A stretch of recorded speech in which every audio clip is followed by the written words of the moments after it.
Back, mixed reactions have continued to trail the introduction of the cashless policy of the central bank, the Federal Capital Territory and 5 other states. And while many residents of the nation's capital are optimistic that the policy will yield the desired results over time, they appeal to relevant authorities to ensure that the issues of connectivity and the usage of point-of-sales machines are tackled.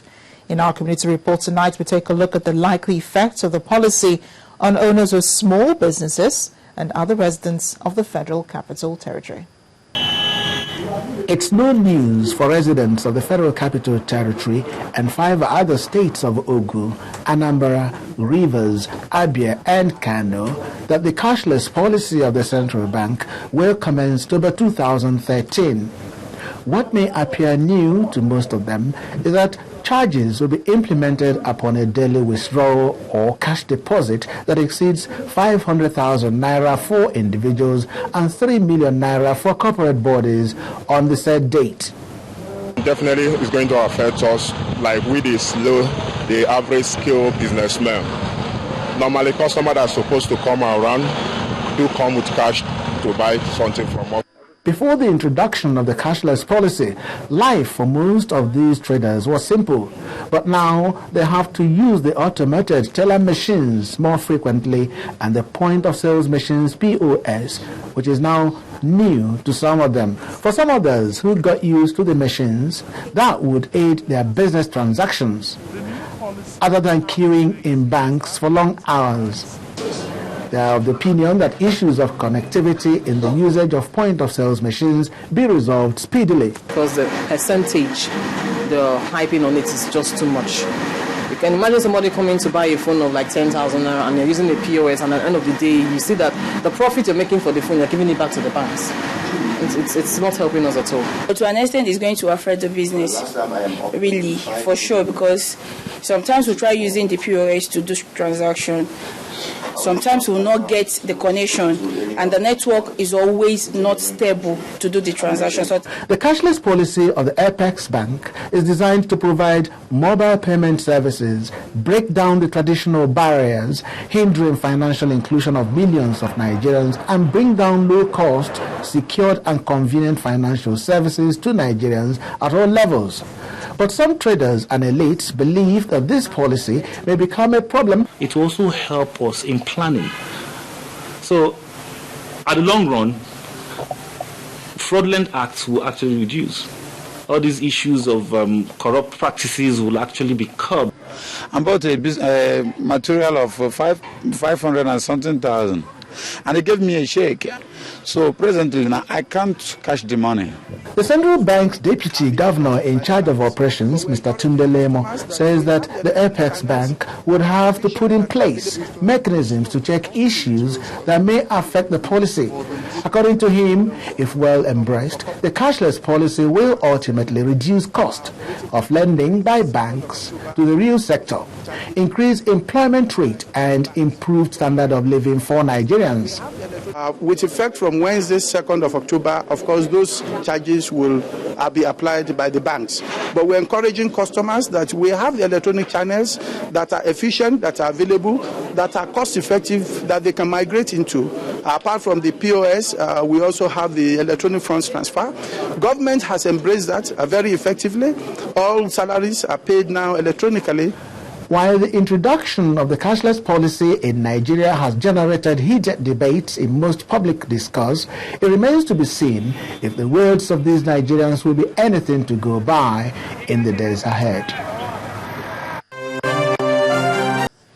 Organizers of the Nigeria Prize for Literature, Nigeria LNG Limited, have announced the winner of the 2013 edition. The 2013 writing competition, which was declared open for submissions in February, was judged based on style, creativity and technical expertise. At a press briefing today in Lagos, the organizers shared details of the selection process. This is the 9th edition of the Nigeria Prize for Literature, organized annually by the Nigeria LNG Limited. The 2013 edition had 201 entries, which produced 3 top contestants and, of course, a winner. The Sahara Testaments by Tade Ipadiola has been adjudged winner of the prestigious prize by the panel of judges led by Professor Romanos Egudu. The panel of judges and the advisory board explained the procedure for selecting Tade Ipadiola. The average reader, even an intellectual one, would initially find Ipadiola's book difficult, owing to the numerous periphrastic terms as well as extraordinary and cryptic expression, which task the reader's understanding. Although we had to settle for one as the ultimate prize winner, it is important to emphasize that the other two in the short list also deserved praise, and appropriately so. In line with the public opinion that Nigerians do less reading, organizers of the Nigeria Prize for Literature have observed that the recent encouragement of writing skills may have created an impact on the current rate of Nigerians' reading culture. There was a time people have this feeling that if you want to hide anything from the Nigerian, you should put that thing inside the book because the Nigerian will not read. Therefore, he cannot find that thing. But from the series of advocacies that have been going on, I think that adage is being reversed to say, if you want to hide anything from the Nigerian, don't put it inside the book because the Nigerian, the art of reading would have been so inculcated into the Nigerian that he can easily find that thing. So there is improvement. Tade Ipadiola's The Sahara Testaments is described as an epic that spans the African terrain. With the announcement of the winner, the Nigeria LNG Limited says the date for the prize-giving event will soon be made public.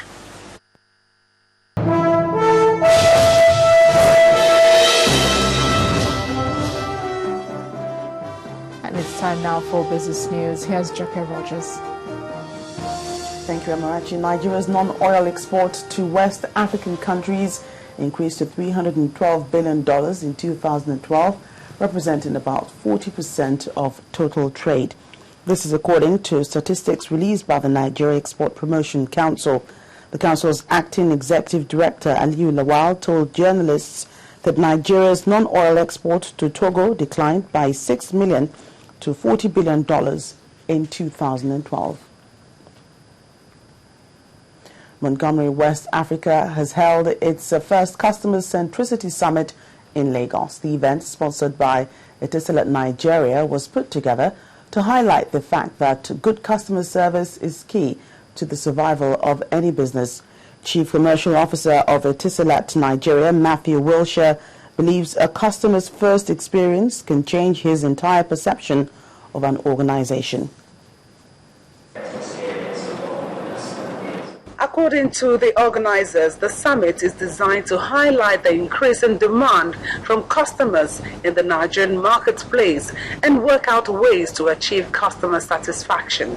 As an organization, we really deeply believe in being customer orientated and doing the right thing by our customers and working on fabulous experiences, as do actually many other businesses in Nigeria. And so this summit is to bring together those who have a similar attitude and inclination to see how can we do even more, how can we raise the bar. We believe that if business is focused on the customer and the customer is happy, surely we're going to have success because your profits will grow and the whole economy will also grow.